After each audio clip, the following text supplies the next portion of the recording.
Since graduating from Will Rogers High School in 1960, Walt Lipke has had a long and distinguished career of federal service, earning him several prestigious awards, including the Exemplary Civilian Service Award and the Outstanding Civilian Career Service Award. And one need only look at Walt's early achievements to understand why. As early as October of 1968, just 8 years after his graduation from Rogers, Walter composed the first organically developed automated test program for the Air Force.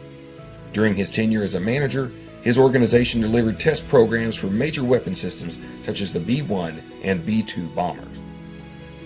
Walt is a graduate of USA's Department of Defense course for program managers and is a licensed professional engineer. He holds a master's degree in physics and achieved distinguished academic honors during his time at both the University of Tulsa and Oklahoma State University. Walt's contributions to project management are groundbreaking, notably with his creation of Earned Schedule, an innovative project management tool that provides reliable performance indicators and completion date forecasts. Since its public introduction in 2003, Earned Schedule has garnered significant support and recognition, and Walter's work has proven to be reliable, accurate, and useful, gaining him global recognition. Walt has published over 90 articles on the Earned Schedule method and has authored the books Earned Schedule and Earned Schedule Plus. Additionally, he has presented his research and workshops at numerous conferences in the United States and internationally. As his methods gained acceptance within the project management community, they became integrated into various projects including defense, software, and construction. Walter retired in 2005 after over 35 years of dedicated work in the development, maintenance, and management of software for automated testing of avionics. But in 2007, he was honored with the Project Management Institute Eric Jennett Award for Project Management Excellence and received additional accolades in 2013 and 2014.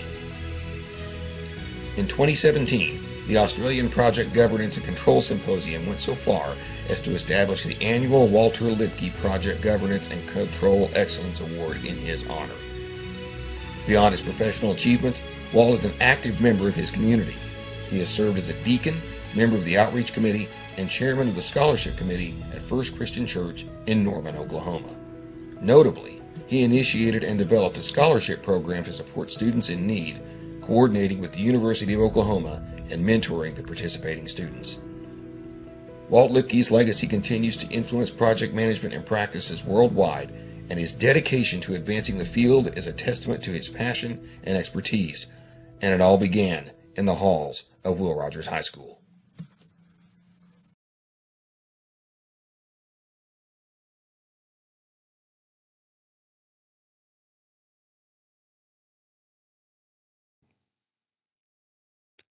Yep, that is me, my senior picture. Difficult to believe I ever looked that good. Before we get too far along, I would like to thank a few folks. Number one, Charles Wilcox, who nominated me for this honor. Thank you, my good friend. Also, I'm indebted to Dick Risk, who shepherded the nomination to the Hall of Fame committee. Of course, I'm very appreciative that the Will Rogers High School Foundation Hall of Fame Selection Committee considered my accomplishments worthy. As well, thank you to my friends and family for taking time to attend the event. My best friend, Diane Flournoy, my daughters, Jennifer McCarty and Tara Crowley, and my sons-in-law, Curtis McCarty and Michael Crowley. I'm so glad you're here, and of course, I'm pleased to see members of the class of '60 here as well.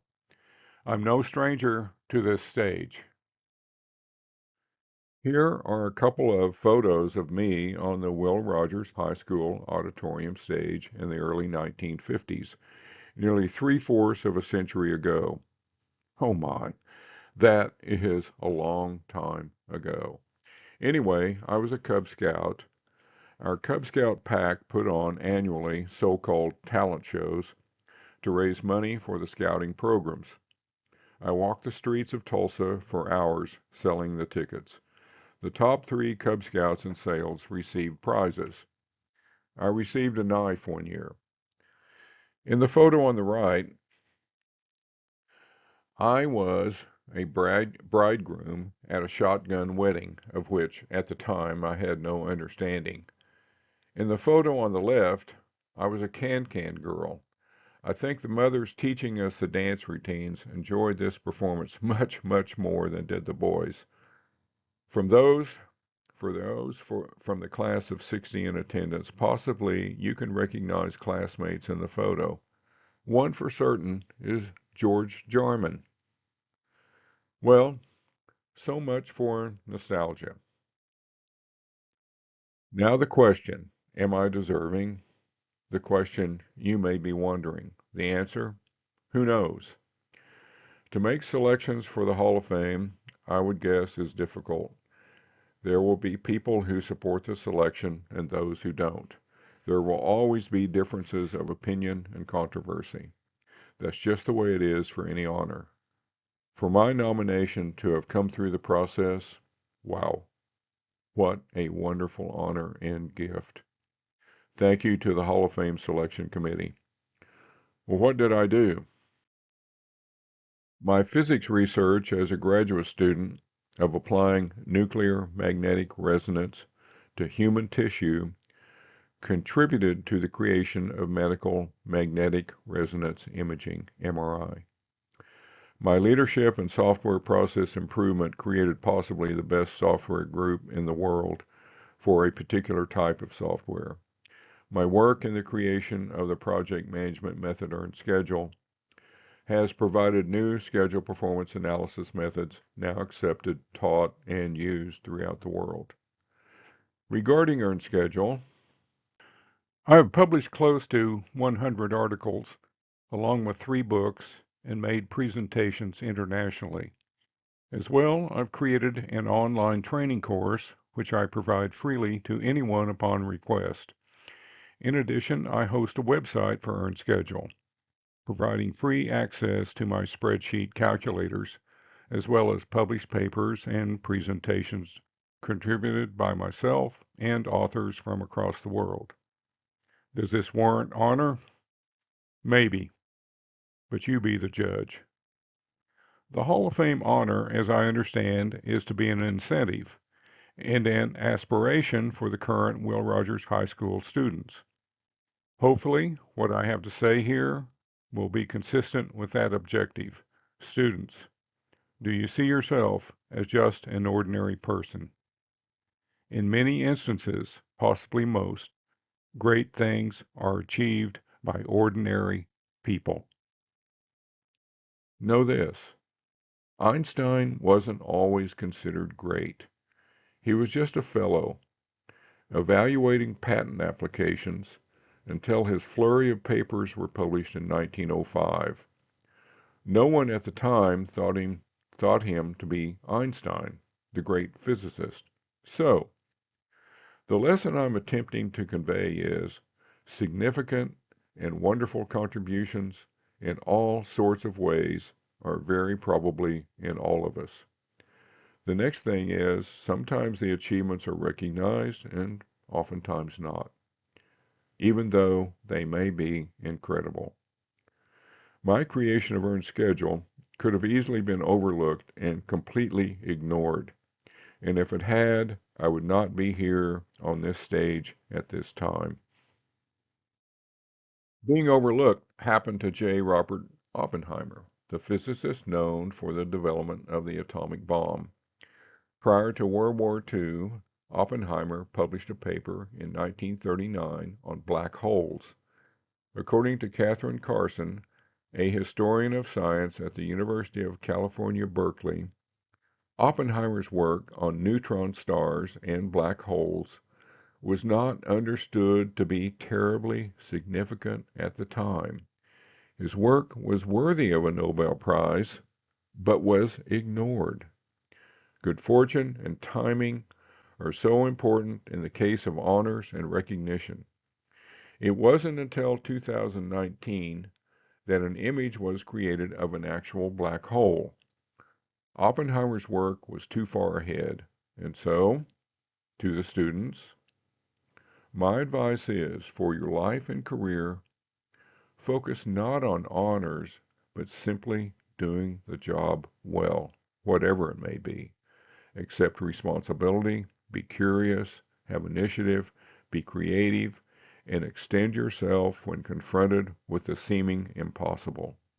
Honors may come, but don't let that be your objective. It wasn't for Oppenheimer or Einstein. Their work was their passion. Now the question, what is at the core of my achievements? The common elements are interest, curiosity, and importantly, fun. I truly enjoyed what I did. The element of fun is so important. Think about how you play, the things you enjoy doing. Know your passion. It is how you play what you love to do. So the lesson is prepare yourself. Use education as the vehicle to a career that includes your life's passion. Was I a good student at Will Rogers High School? Not hardly. I was just a kid, roaming the halls, ogling the girls, and just skating through like many. At least for boys at the time, it was kind of the thing to be smart, but not too smart. Maybe some of you are just skating through. At the time, it seemed important to fit in. Likely, you feel that pressure too. Anyway, I was woefully mediocre. There were guys in my class like Jimmy Dunn, Mike Chapman, Tommy Seymour, and Jimmy Comiskey that seemed to have a plan for their future. They were committed to doing well, to enable them to gain admission to a top school as another step to their dream. I wish I'd been more like them. Looking back, it wasn't all that smart of me to just get by. Opportunity was lost. Although I was not a terribly good student, I was good at mathematics and science and did have a good moment. On a standardized test of physics taken in late spring of my senior year, I had the highest score in the school, my only claim to high school academic recognition. In reflection, I see my time at Will Rogers High School as time I could have used much better. Don't you do as I did. Don't fit in and just get by. Use your advisors and teachers to help guide you to your passion. For some reason, my attitude changed in college. I made the personal decision to do my best. I was a good student, gaining academic honors. I was selected for Sigma Pi Sigma, the Physics Honor Society, and Phi Kappa Phi, an honors group recognizing superior scholarship. Even so, I just may have been significantly better and achieved more if I'd put forth more effort while at Will Rogers High School. Two teachers at Will Rogers stood out for me. They are Mr. Joseph Whitsett, a mathematics teacher, and Miss Tommy Barnes, my senior English teacher. Mr. Whitsett's teaching methods were unusual. At the beginning of the semester, he would provide a handout having the full schedule of the mathematics lessons along with the assignments to hand in. He would lecture on the lessons, maybe once or twice a week, and then allow the students to work on the assignments. In class, at their own pace. When an assignment was completed, you simply walked up and placed your paper on his desk. Mr. Whitsett would roam the room as we worked, observing who appeared to be having difficulty. He would stop and quietly provide personal attention. I loved his method. He was a great teacher. Now, Miss Barnes was not even close to the same as Mr. Whitsett. She was a pretty, gray-haired woman who absolutely terrorized me. She had the same effect on my classmate, Jeff Johnson, who became, I believe, an Army general, a real tough guy. Miss Barnes was a taskmaster. In my view, the tension in her class was very high. Jeff and I were terrified of this little woman. Miss Barnes demanded timeliness. When an assignment was late, a student received what Miss Barnes termed a red F. If you received a red F, not only was the delinquent assignment required, Miss Barnes then gave the student an additional assignment to perform before the class. Jeff and I were constantly performing. If I recall correctly, for one of the Red F performances, Jeff and I had to sing a song. It is totally embarrassing to have the entire class laughing at you. I think all in all, Miss Barnes was a very perceptive teacher. She could see that I was an extremely shy kid who needed a push. Of course, my desire was to get through the class doing just enough to get by. Certainly, the Red Fs made me do more, but she did something else to get me more involved. In our class studies, there were several literature readings made out loud. She called on me to be the reader. In my recollection, I was the sole reader for the class. I did all of the literature readings. Truthfully, I still get nervous just saying her name, Miss Barnes. For the students, I want you to think about your teachers. Just as it was for me, I imagine there are teachers that inspire and push you to do more than just get by. Sometimes we don't like them. Teachers can be provoking and even irritating. But most likely in real time, we don't understand the long-term positive impact they have on us. And possibly, as it has been for me, many of you won't get it for a long while. But on the other hand, I could be very wrong. That is, right now, you do have a good grasp of the importance of teachers on your future. I hope so. What was attending Will Rogers High School like in my day, 1957 through 1960? Do you know who Joseph Koberling is? If you don't, you should. He was the architect of this magnificent school. There is a video on YouTube in which he says, "This is what can be created when you leave the purse strings loose just a little bit." Do you know Will Rogers High School is included as one of the most beautiful high schools in the nation? Although I knew the building was different from other high schools, I did not fully appreciate its specialness until many years after graduation. To you, the students, cherish your time in this marvelous structure. Do all you can to preserve its beauty and uniqueness. This is a special place. Now, look at this photo. This is a photo of girls in my 1960 class in their sophomore year. Most had just turned 15, and some may still have been 14 years old. They appear to be college age or older, don't they? Especially the girl in the middle, who has the appearance of a movie star. Although the girls in the photo are trying to get votes to be football queen attendants and are dressier than they would be normally, girls' everyday attire was something to see. Especially at the beginning of the school year, it was as if you were attending a fashion show. For the most part, boys were neatly dressed, wearing clean jeans and button-down patterned shirts. To begin the school day, kids gathered at the west entrance around the bust of Will Rogers. Mostly, boys and girls stood around in their own groups, looking at each other, but seldom intermingling. The nose of Will's bust got rubbed quite a lot, making it shiny. Toward the end of my senior year, some devious boys dumped an alligator into the early morning gathering place. The alligator was maybe 2.5 feet long. Crazily, people gathered around it. Luckily for everyone, the alligator stayed motionless. I have no idea who did it, but someone pushed me into the middle with the gator. It is a wonder that I didn't soil my pants. I was within a couple of feet of the reptile and scared to death. So, thinking whoever pushed me would not let me retreat into the crowd, I took a step and jumped the gator and got safely to the other side. I lived to graduate. So, If you think kids in my time at Rogers were all well behaved, think again.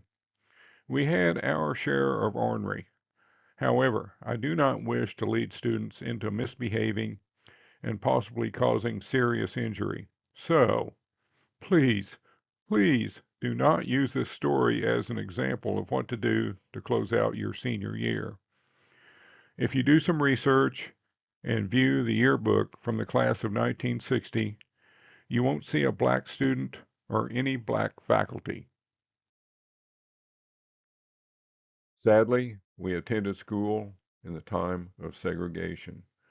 From my small amount of research, Tulsa Public Schools did not fully integrate until about 1973, nearly 20 years after the 1954 Brown versus Board of Education Supreme Court decision. Of course, this says quite a lot about people's attitudes from those times. It is so good to see what you're now doing. Times have changed for the better.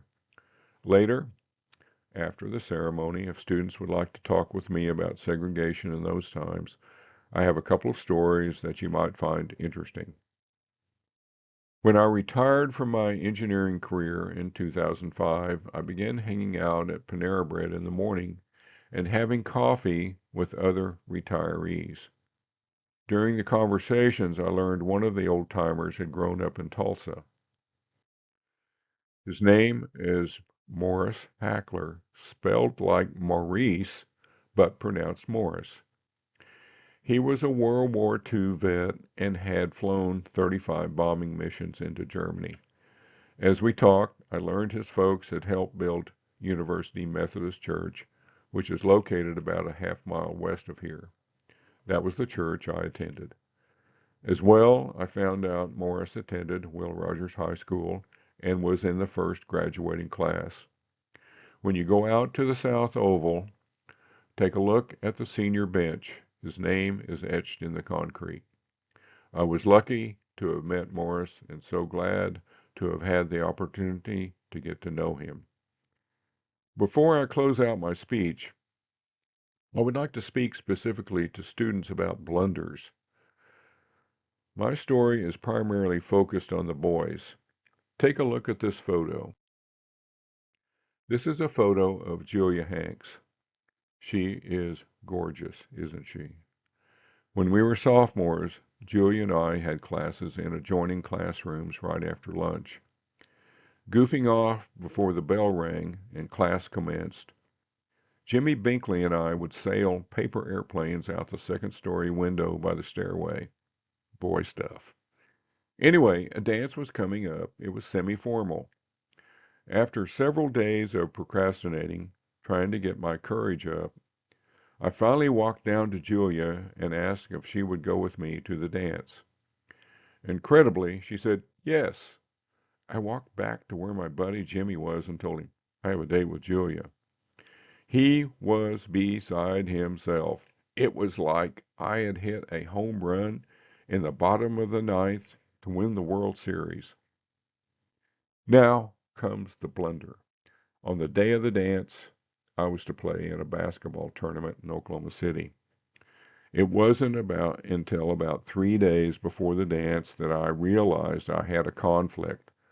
I had to call gorgeous Julia to break the date. I was so nervous. It was terrible. The conversation was brief. Sorry. Okay. Bye. I felt just awful. Some time later, I learned Julia had bought a new dress just for the occasion. I was lower than a skunk. Well, what's the lesson here? When you make a mistake, own up to it and make amends. Over time, this incident seems insignificant. I don't know how breaking the date at the last minute affected Julia, but I imagine it was hurtful, especially for a 15-year-old girl. Be aware of how your actions affect others. They can have lasting impacts. Okay, time to wrap this up. Here is an audio clip of a solo within a song. I won't tell you the name or who plays it. Just listen and enjoy.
Well, as Levon Helm once said, them boys can play.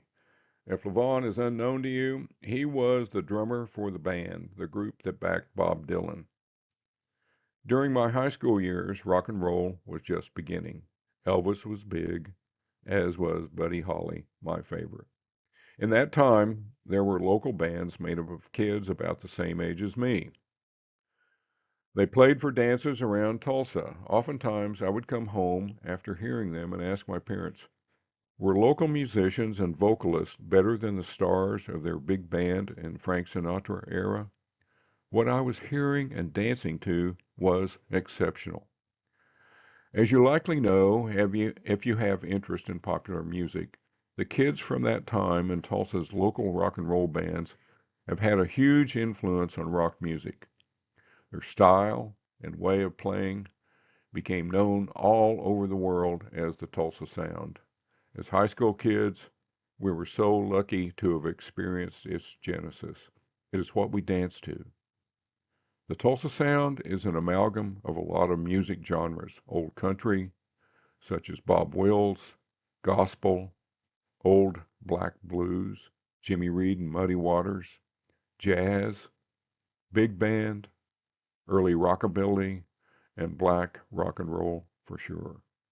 The clip I just played is by a very famous musician, highly influenced by those Tulsa boys from the 50s and 60s. In fact, the musician composed the song more than 50 years ago, and it was first played by some of these Tulsa boys. From the drum beat and bass play, you could even say the sound from the clip includes today's hip hop. Well, I've given you a small vision into how it was in my time as a teenage kid at Will Rogers High School. I hope you enjoyed it. This concludes my speech.